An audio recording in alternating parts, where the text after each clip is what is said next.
श्रीचक्रवासिनी महादेवी अम्मा श्री सिंहवाहिनी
ಪ್ರತಿ ಜೀವ ಭೂಮಿಯಲ್ಲಿ ಜನ್ಮ ಪಡೆದಾಗ ನಾನು ಸಂಭ್ರಮಿಸ್ತೀನಿ.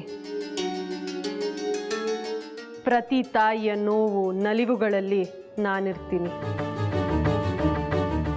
ನೀವು ಕಣ್ಣೀರಿಟ್ಟಾಗಲೆಲ್ಲ ನನ್ನನ್ನು ಕರೀದಿದ್ರು ನಿಮ್ಮೆಡೆ ನೋಡ್ತಿರ್ತೀನಿ. ನನ್ನ ಸೃಷ್ಟಿಯ ಕಣಕಣವು ಸರಿ ದಾರಿಯಲ್ಲಿ ಸಾರ್ಥಕವಾಗಲಿ ಅಂತ ಪ್ರತಿ ಕ್ಷಣವೂ ಹರಿಸ್ತಿರ್ತೀನಿ. ನೀವು ಹೊತ್ತ ಎಲ್ಲ ಹರಿಕೆಗಳನ್ನು ಕೇಳಿಸ್ಕೊತಿರ್ತೀನಿ.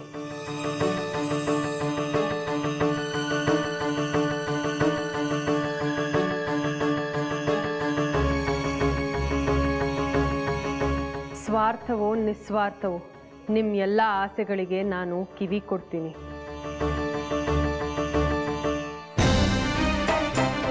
ಹುಟ್ಟಿನಿಂದ ಸಾವಿನ ತನಕ ನಿಮ್ಮನ್ನ ನಿಮ್ಮ ಹೆತ್ತ ತಾಯಿಗಿಂತ ಹೆಚ್ಚು ಪ್ರೀತಿಸ್ತೀನಿ, ಕಾಪಾಡ್ತೀನಿ.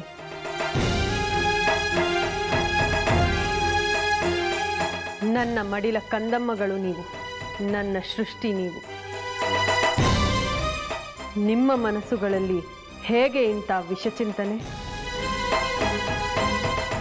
ಅಮೃತಾಮಯಿ ನಾನು, ನನ್ನ ಸೃಷ್ಟಿ ಈ ಪರಿ ನಂಜಾಗಲು ಹೇಗೆ ಸಾಧ್ಯ?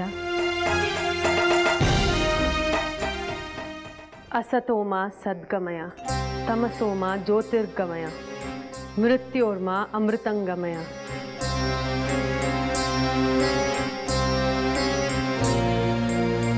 ಇಂಥ ನುಡಿಗಳನ್ನು ನುಡಿದ ಈ ಪುಣ್ಯ ನಾಡಿನಲ್ಲಿ ಏಕೆ ವಿಷಪ್ರಸವಗಳು? ಮಾತೃನಿಂದನೆ, ಮಾತೃದ್ವೇಷ, ಮಾತೃಹತ್ಯೆ.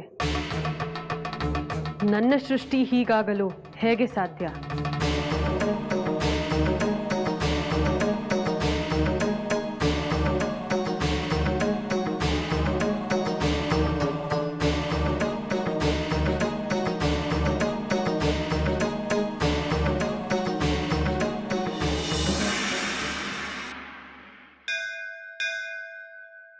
ಅಜ್ಜಯ್ಯ, ನೋಡಿದ್ರ ಇವತ್ತಿನ ಭಾಗ್ಯ? ನೀವೇ ಕಂಕಣ ಕಟ್ಟೋ ಹಾಗಾಯ್ತು. ಅದು ನನ್ನ ಭಾಗ್ಯನಮ್ಮ. ಅಮ್ನೋರ್ ಕೂಡ ಮಡಿ ಮೈಲ್ಗೆ ಅಂತೆಲ್ಲ ನೋಡ್ತಾರ ಅಜ್ಜಯ್ಯ? ಹೌದು ಮಗು. ನಾವು ಪ್ರತಿದಿನ ಸ್ನಾನ, ಶುದ್ಧತೆ, ಅಲಂಕಾರ ಅಂತ ಮಾಡ್ಕೊಳ್ಳಲ್ವಾ? ಹಾಗೆಯೇ ತಾಯಿ ಕೂಡ ಶುದ್ಧತೆಯನ್ನು ಬಯಸ್ತಾಳೆ. ಅದನ್ನು ನಾವು ಮಡಿ ಮೈಲಿಗೆ ಅಂತ ಆಚರಿಸ್ತೀವಿ. ಮನ್ಸಲ್ಲೇ ನೆನೆಸ್ಕೊಂಡು ಕೈ ಮುಗಿದ್ರೆ ಸಾಕು, ಎಲ್ಲಾನು ಕರುಣಿಸ್ತಾಳೆ ತಾಯಿ ಅಂತಾರಲ್ಲ. ಮತ್ತೆ ಈ ಹೋಮ, ಹವನ, ಉತ್ಸವ, ಕಂಕಣ ಎಲ್ಲ ಯಾಕಜ್ಜಯ್ಯ? ಎಲ್ಲ ನಮಗಾಗಿನೇ ಮಗು, ನಾವು ಉದ್ಧಾರ ಆಗೋಕೆ. ಅವಳಿಗೆ ಇದರಿಂದ ಏನೂ ಆಗಬೇಕಾಗಿಲ್ಲ. ಬಿಂದಿಗೆಯಲ್ಲಿ ನೀರು ತುಂಬಿಸಿ ಆ ನೀರನ್ನು ನಾವೇ ಬಳಸ್ತೀವಿ ಅಲ್ವಾ? ಬಿಂದಿಗೆಗೆ ನೀರಿನ ಹಂಗಿಲ್ಲ. ಅವಳಿಗೆ ಇದೆಲ್ಲ ಇಷ್ಟ ಇಲ್ಲ. ನಾವೇ ಉಪಚಾರ ಮಾಡಿ ಅರ್ಘ್ಯ ಕೊಟ್ಟು ಶಕ್ತಿ ತುಂಬಿಸ್ತೀವಿ. ಅದನ್ನೆಲ್ಲ ತಾಯಿ ನಮಗೆ ಕೊಡ್ತಾಳೆ. ನಾವು ಏನು ಕೊಟ್ಟರೂ ಆ ತಾಯಿ ಸ್ವೀಕರಿಸ್ತಾಳೆ. ಒಳ್ಳೇದು ಕೊಟ್ಟರು ಸ್ವೀಕರಿಸ್ತಾಳೆ, ಕೆಟ್ಟದ್ದು ಕೊಟ್ಟರು ತಗೋತಾಳೆ. ಹೂವಿನ ಅಲಂಕಾರ ಮಾಡಿದ್ರು ಸ್ವೀಕರಿಸ್ತಾಳೆ. ಕಲ್ಲಿನ ಅಭಿಷೇಕ ಮಾಡಿದ್ರು ಒಪ್ಕೋತಾಳೆ. ಆದರೆ ಅದಕ್ಕೆ ತಕ್ಕ ಫಲ ನಾವೇ ಪಡ್ಕೋತೀವಿ. ನಾನು ಆಗಲೇ ಹೇಳಿದಾಗೆ ಬಿಂದಿಗೆಯಲ್ಲಿ ಏನು ತುಂಬಿದ್ರೂ ತುಂಬಿಸ್ಕೊಳ್ಳುತ್ತೆ. ಅದನ್ನು ಹಾಗೆ ಮರಳಿ ನಮಗೆ ಕೊಡುತ್ತೆ. ಅಂದ್ರೆ ಅಮ್ನೋರಿಗೆಲ್ಲ ಗೊತ್ತಿರುತ್ತಾ? ಹೌದು ಮಗು. ಆ ಮಹಾತಾಯಿಗೆ ಎಲ್ಲವನ್ನೂ ಊಹಿಸೋದಕ್ಕೆ ಸಾಧ್ಯ. ಕೇವಲ ಚಿತ್ತ ಸಂಕಲ್ಪದಿಂದ ಇಡೀ ಬ್ರಹ್ಮಾಂಡವನ್ನೇ ನಡೆಸ್ತಾ ಇರೋಳು ಆ ಮಹಾತಾಯಿ. ಆ ತಾಯಿಗೆ ನಾವು ಲೆಕ್ಕವೇ? ಇಡೀ ವಿಶ್ವವನ್ನೇ ನಿಲ್ಲೋ ನೆಲೆ ಮಾಡಿಕೊಂಡು ಬ್ರಹ್ಮಾಂಡ ಪೂರ ಆವರಿಸ್ಕೊಂಡ್ರೋ ಆಕೆನ ನಾವು ಪೂರ್ತಿ ಅರ್ಥ ಮಾಡ್ಕೊಳ್ಳೋಕೆ ಸಾಧ್ಯವೇ ಇಲ್ಲ.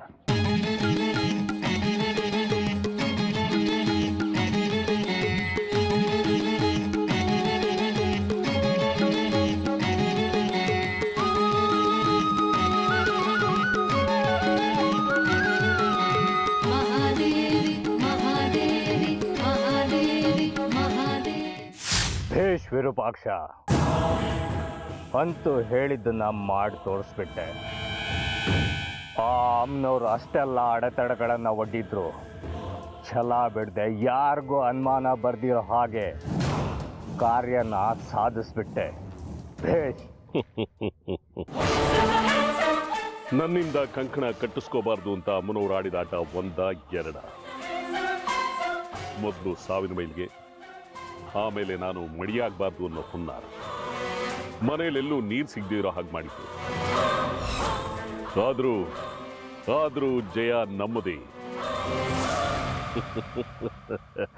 ನನ್ನ ರಕ್ತ ತರ್ಪಣದಿಂದ ಅಮ್ಮನವರ ಕಂಕಣನ ಮೈಲ್ಗೆ ಮಾಡಿಬಿಟ್ಟೆ. ಕಾಲರುದ್ರ ಕಡಿಕೆ ಮೈಲ್ಗೆ ಮಾಡಿಬಿಟ್ಟೆ.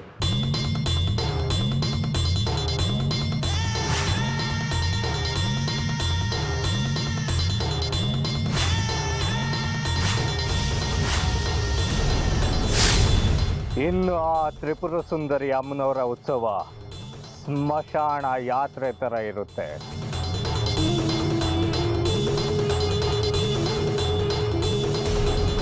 ಇಪ್ಪತ್ತೊಂದು ವರ್ಷಗಳ ನಂತರ ಉತ್ಸವ ನಡೀತಾ ಇದೆ. ಶ್ರೀಚಕ್ರ ಉದ್ಭವವಾಗುತ್ತೆ, ಅದು ಇದು ಅಂತ ಊರಿಗೂರೇ ಸಂಭ್ರಮದಲ್ಲಿತ್ತು. ಈಗ ಪ್ರಾರಂಭದಲ್ಲೇ ಕಂಕಣ ಮೈಲ್ಗೆ ಮಾಡಿದ್ರಿಂದ ಅವಳ ಶಕ್ತಿಯೆಲ್ಲ ಹುಡುಗೋಗಿದೆ.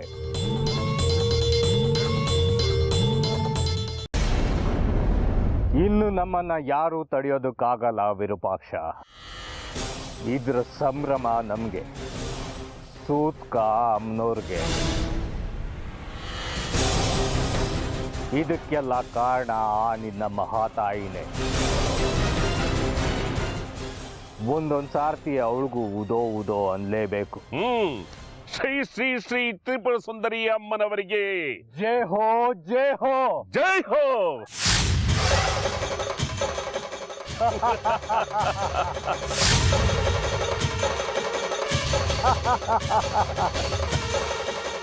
ಮಾರಿಗುಡಿ,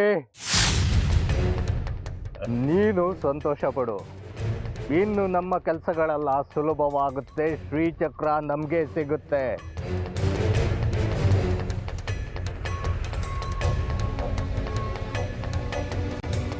ಒಳ್ಳೆ ಹುಚ್ಚರು ಸಂತೆ ಸೇರ್ಕೊಂಡಂಗಾಗಿದೆ ನನಗೆ. ಅದೇನ್ ಚಕ್ರ ಅಂತ ಬಡ್ಕೋತಿದಿರೋ ನನಗಂತೂ ಅರ್ಥ ಆಗ್ತಿಲ್ಲ. ನಾನು ಬಂದ ಕೆಲಸ ಇನ್ನೂ ಆಗಿಲ್ಲ. ಅದೇನ್ ತಾಯಿನೋ ಅದೇನ್ ಕಂಕಣನೋ ನಿಮಗೆ ಅರ್ಥ ಆಗ್ಬೇಕು. ನನಗ್ ಬೇಕಾದ್ದೇ ಬೇರೆ, ನಾನು ಸಾಧಿಸ್ಬೇಕಾದ್ದೇ ಬೇರೆ. ಅದನ್ನ ನಾನು ದಕ್ಕಿಸ್ಕೋಬೇಕು. ಮಾಡ್ಕೊಳ್ಳಿ, ನಿಮಗೇನ್ ಬೇಕೋ ನೀವು ಮಾಡ್ಕೊಳ್ಳಿ. ನನಗೆ ಬೇಕಾದ ನಾನು ಹುಡ್ಕೊಂಡು ಹೋಗ್ತೀನಿ.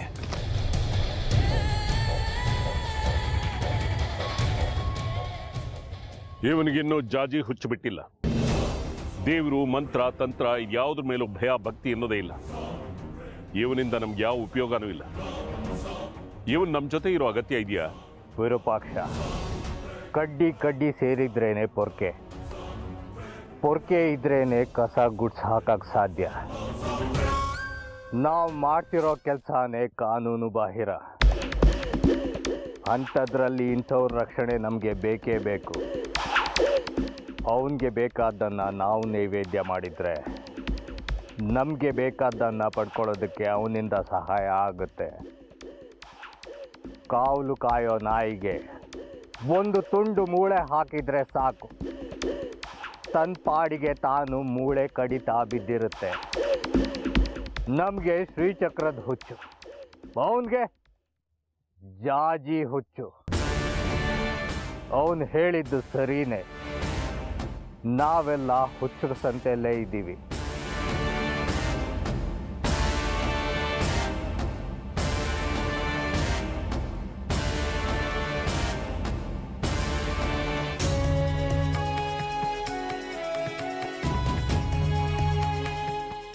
ಪಂಚಾಕ್ಷರಿ, 1-2 ಸಾವಿರ ರೂಪಾಯಿ ಇದ್ರೆ ಕೊಡೋ. ದೇವಸ್ಥಾನದಲ್ಲಿ ನನಗೆ ಕೊಡೋ ಸಂಬಳದಲ್ಲಿ ಇಟ್ಕೊಳ್ಳುವಂತೆ. 2,000 ದುಡ್ಡ? ನೀನು ನನಗೆ ತಿಳಿದ ಮಟ್ಟಿಗೆ ಕುಡಿಯೋದನ್ನು ಬಿಟ್ಟಿದ್ಯಾ, ಜೂಜಾಡೋದನ್ನು ನಿಲ್ಸಿದ್ಯಾ. ಅಂದಮೇಲೆ ನಿಂಗೆ ಯಾಕಪ್ಪ ಬೇಕು ದುಡ್ಡು? ಆಟೋ ಸರಿ ಮಾಡಿಸ್ತಿದ್ದೀನಪ್ಪ. ಇನ್ನೇನು ಶುರುವಾಗ್ಬಿಡ್ತಾರಲ್ಲ ಜನ ಉತ್ಸವಕ್ಕೆ. ಬೇರೆ ಬೇರೆ ಊರುಗಳಿಂದ ದಿನಕ್ಕೇನಿಲ್ಲ ಅಂದ್ರು 100-200 ಜನ ಬರ್ತಾರೆ. ಕಂಕಣ ಕಟ್ತಿದ್ದ ಹಾಗೆ ಜನರನ್ನ ಸೆಳ್ಕೊಳಕ್ ಶುರು ಮಾಡ್ಬಿಡ್ತಾರೆ ಅಮ್ಮನವರು. ಈ ಸಲ ದೇವಸ್ಥಾನಕ್ಕೆ ಬಾಡಿಗೆ ಹೊಡೆದ ಮೇಲೆ ಬಸ್ ನಿಲ್ದಾಣಕ್ಕೂ ದೇವಸ್ಥಾನಕ್ಕೂ 2 ಬಾಡಿಗೆ ಹೊಡಿತೀನಿ. ತಲೆಗೆ 5 ಅನ್ಕೋ, 10ಕ್ಕೆ 50, 4 ಸುತ್ತು ಹೊಡೆದ್ರೆ 200 ರೂಪಾಯಿ. 200 × 10 ದಿವಸ 2,000 ಕೊಟ್ಟಾಗ್ಬಿಡ್ತೀನಿ ನಿನ್ನ ಕಾಸನ್ನ. ಅಲ್ಲ ಕಣಜಗಿ, ಏನು ಇದ್ದಕ್ಕಿದ್ದಂಗೆ ಇಷ್ಟೊಂದು ದುಡ್ಡಿನ ವ್ಯಾಮೋಹ ನಿಂಗೆ? ಮಗು ಆಗ್ತಿದೆಯಲ್ಲಪ್ಪ, ಸುಮ್ಮನೆ ನಾ ಖರ್ಚು. ಹಾಲು, ಹೋಮ್ ವಾಟ್ರು, ತೊಟ್ಲು, ತಳ್ಳೋ ಗಾಡಿ, ಗಿಲ್ಕಿ, ಮುಂಜಿ, ಜ್ವರ ಬಂದೆ ವೈದ್ಯರು, ನಾಮಕರಣ, ಚೌಲ, ಮುಂಜಿ, ಶಾಲೆ 1-2 3 ನಿಮಿಷದ ಸುಖ 30 ವರ್ಷ ಖರ್ಚು. ಆದರೆ ಖುಷಿ ಇದೆ ಕಣೋ, ಅಪ್ಪ ಆಗ್ತಿದ್ದೀನಿ ಅಂತ. ನಾಳೆ ದಿವಸ ಮಗು ಹೇಳುತ್ತಲ್ವಾ, ನಿಮ್ಮ ಅಪ್ಪನ ಹೆಸರೇನು ಅಂದರೆ ಜಗ್ಗಿ ಅಂತ. ಅಬ್ಬಬ್ಬಬ್ಬಬ್ಬಬ್ಬಬ್ಬ, ಎಷ್ಟೊಂದು ವಿಚಾರ ತಿಳ್ಕೊಂಡಿದ್ಯೋ ಜಗ್ಗಿ. ಮೊದಲು ಓ ಅಂದ್ರೆ ಟೋ ಅನ್ನಕ್ಕೆ ಬರ್ತಿರ್ಲಿಲ್ವಲ್ಲೋ ನಿಂಗೆ. ನೀನು ಆದಷ್ಟು ಬೇಗ ತಂದೆ ಆಗೋ, ನಿಂಗೂ ಎಲ್ಲ ಗೊತ್ತಾಗುತ್ತೆ. ಆದರೆ ಮಗು ಮಾತ್ರ ನಿನ್ನ ಹೆಂಡತಿಗೆ ಹಾಕ್ಬೇಕು.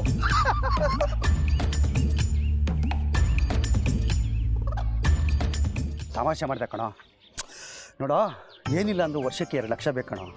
ನಮ್ಮ ಅಮ್ಮಂಗೆ ಬೇರೆ ಮೊಮ್ಮಗು ಹುಚ್ಚು ಬಂದ್ಬಿಡ್ತಲ್ಲ ಇನ್ನೇನು. ನಾನು, ನನ್ನ ಹೆಂಡತಿ, ಮಗು, ನಮ್ಮಮ್ಮ, ನನ್ನ ಆಟೋ ಎಲ್ಲಿಂದ ತರಲು ದುಡ್ಡು?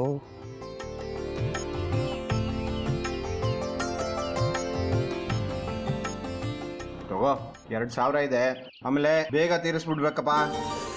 ತುಂಬ ಉಪಕಾರ ಆಯಿತು ಪಂಚಾಕ್ಷರಿ, ಆದಷ್ಟು ಬೇಗ ತೀರಿಸ್ಬಿಡ್ತೀನಿ. ಬರಲಾ? ಆಯ್ತಾಯ್ತು. ಇನ್ನು ಉತ್ಸವ ಮುಗಿಯೋವರೆಗೂ ಚಕ್ರಾಪುರಿ ಧೂಳೆದ್ದೋಗುತ್ತೆ. ಊರೂರಿಂದ ಜನ ಬರ್ತಾರೆ. ಅಮ್ಮನೋರ್ ಉತ್ಸವ ಅಂತೂ ನೋಡೋದಕ್ಕೆ 2 ಕಣ್ಣು ಸಾಲದು. ಇನ್ನು ಶ್ರೀಚಕ್ರ ಉದ್ಭವ,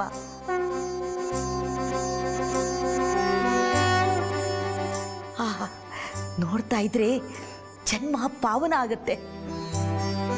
ಮಾಡಿದ ಪಾಪಗಳೆಲ್ಲ ಹಾಗೆ ನಾಶವಾಗೋಗುತ್ತೆ. ಏನಾದರೂ ಹೊಳಪು,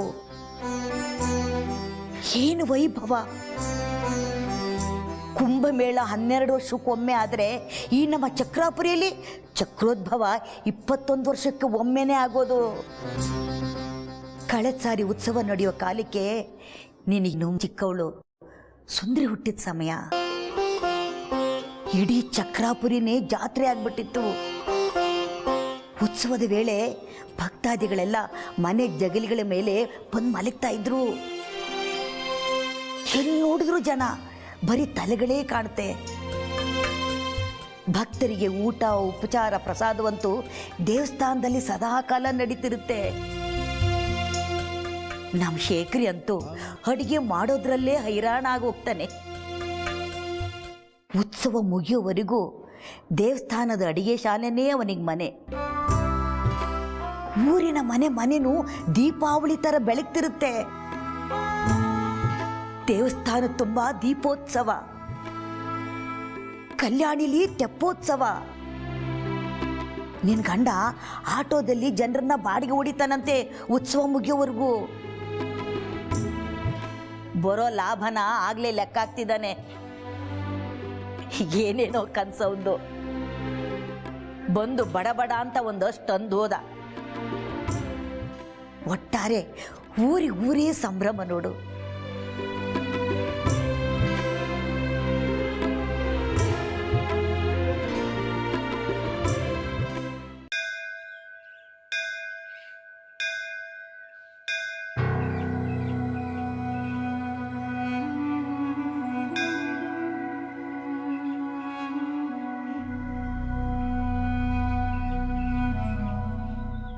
ಏ ಬಂಗಾರಿ, ಏನೋ ಆಗಿತ್ತು ನಿನ್ನೆ ನಿನ್ಗೆ? ಸತ್ಯ ಏನು ಅಂತ ಗೊತ್ತಾಗಿತ್ತಲ್ಲ, ರೋಷ ಬಂದಿತ್ತು. ಬಡವನ್ ಕೋಪ ದೌಡೆಗೆ ಮೂಲ ಅಂತಾರೆ. ನಿನ್ ಕೋಪದಿಂದ ಏನಾಯ್ತು? ನಿನಗೆ ಒದಗಳು ಬಿತ್ತು. ಸುಮ್ಮನೆ ಇದ್ಬಿಡೋ, ಇಲ್ಲಾಂದ್ರೆ ಸುಮ್ಮನೆ ಒದಗಳು ತಿಂತೀಯ. ಬೇಕಾದ್ ಮಾಡ್ಲಿ, ಜೀವದ ಹಂಗಿಲ್ಲ ನಂಗೆ. ಸುಂದ್ರಿಗೆ ನ್ಯಾಯ ಒದಗಿಸೋದಷ್ಟೇ ಮುಖ್ಯ ನಂಗೆ. ಅರೆ ಹುಚ್ಚು ನಿನ್ಗೆ, ಸುಂದ್ರಿ ಭೂತ ಹೊಕ್ಕಿದೆ. ಬೇಡ ಕಣೋ ಬಂಗಾರಿ, ಸುಮ್ಮನೆ ಎಲ್ರಿಂದಲೂ ಒದೆ ತಿಂತೀಯ. ದೊಡ್ಡೋರ್ ವಿಷಯ ನಮ್ಗೆ ಯಾಕೆ, ಸುಮ್ಮನಿದ್ಬಿಡೋ. ಹೊಡಿಲಿ ಬಡಿಲಿ ಬೇಕಾದ್ ಮಾಡ್ಲಿ, ವಿರೂಪಾಕ್ಷ ಶಾಸ್ತ್ರಿಗಳೇ ಸುಂದ್ರಿನ್ ಕೊಂದಿದ್ದು. ಅಮ್ಮನವ್ರೆ ಕನ್ಸಲ್ಲಿ ಸೂಚಿಸಿದ್ದಾರೆ, ಅವ್ರನ್ನ ಮಾತ್ರ ನಾನು ಸುಮ್ಮನೆ ಬಿಡಲ್ಲ. ಸದ್ಯಕ್ಕೆ ಅವರು ನಿನ್ನನ್ ಬಿಟ್ರೆ ಸಾಕಾಗಿದೆ. ನೋಡಿದ್ಯಲ್ಲ ಶಾಸ್ತ್ರಿಗಳ ಪಡೇನ, ಸುಮ್ಮನಿದ್ಬಿಡೋ ನನಗೋಸ್ಕರ. ಇಲ್ಲ, ಸುಂದ್ರಿಗೆ ಅನ್ಯಾಯ ಆಗಿರೋ ವಿಚಾರದಲ್ಲಿ ಯಾರ ಮಾತನ್ನು ಕೇಳಲ್ಲ ನಾನು. ಬೇಡ ಕಣೋ ಬಂಗಾರಿ, ಎಲ್ಲಾದ್ರೂ ದೂರ ಹೊರಟೋಗು. ವಿರೂಪಾಕ್ಷ ಶಾಸ್ತ್ರಿಗಳು ದ್ವೇಷ ಕಟ್ಕೊಂಡಿದ್ಯಾ, ಸರಿಯಾಗಿ ಮಾಡ್ತಾರೆ ನಿನ್ಗವರು. ನೋಡ್ತಿರು ಯಾರಿಗೆ ಸರಿಯಾಗಿ ಮಾಡ್ತಾರೆ ಅಂತ. ನನ್ನ ವಿಚಾರ ಗೊತ್ತಿಲ್ಲ ನಿಂಗೆ. ಆಯ್ತಪ್ಪ, ಮುಂದೇನ್ ಮಾಡ್ಬೇಕಂತಿದ್ಯಾ?